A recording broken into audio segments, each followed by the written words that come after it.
ازيك يا كابتن احمد شوبير؟ ازيك يا انس، عامل ايه؟ رابطة محب التوأم. ازيك يا حبيبي، اخبارك ايه؟ انا تمام الحمد لله. انا اجمل رابطة محب التوأم يا كابتن شوبير. من فضلك اديني فرصة، بس كنت معترض على الحاجة شوية، بس اديني فرصة اوضح كام حاجة، لان الامور اللي حصلت امبارح ما ينفعش تحصل مع كابتن حسين. اول حاجة يا كابتن شوبير، فعلا تابعت حضرتك انت من الناس اللي بتقول كلمة حق. يعني مشكلة نادي الزمالك فعلا في ادمان، مش مشكلة نادي الزمالك والناس اللي بره، لا، مشكلة نادي الزمالك والناس اللي جوه النادي. للاسف بتتمنع. انا باكد لك يا كابتن شوبير، اقسم لك بالله، ناس لعبوا في نادي الزمالك وبيتقال عليهم ابناء نادي وهم لا يستحقوا هذا اللقب ابدا، وبيتمنوا خساره نادي الزمالك.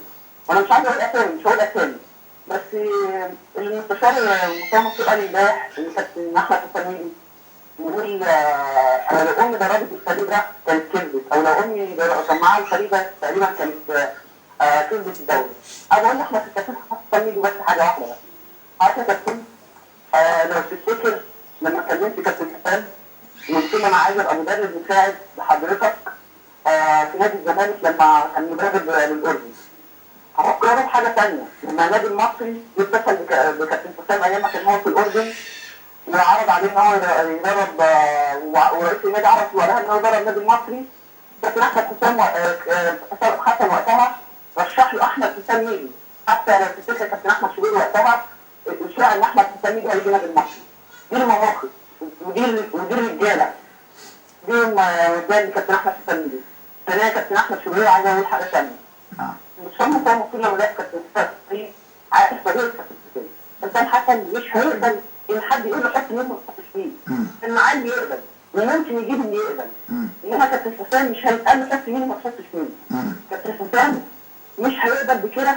وانا بعد لك لو الكلام ده استمر كابتن حسام هيقدم يسال، وانت اكيد معاك تفاصيل اكتر، ومش عايز اقول على حضرتك، بس اللي عايز اقوله كلمه اخيره. احنا كرابطه محب التوأم مش هنسمح ان حد يتعدى على كابتن حسام.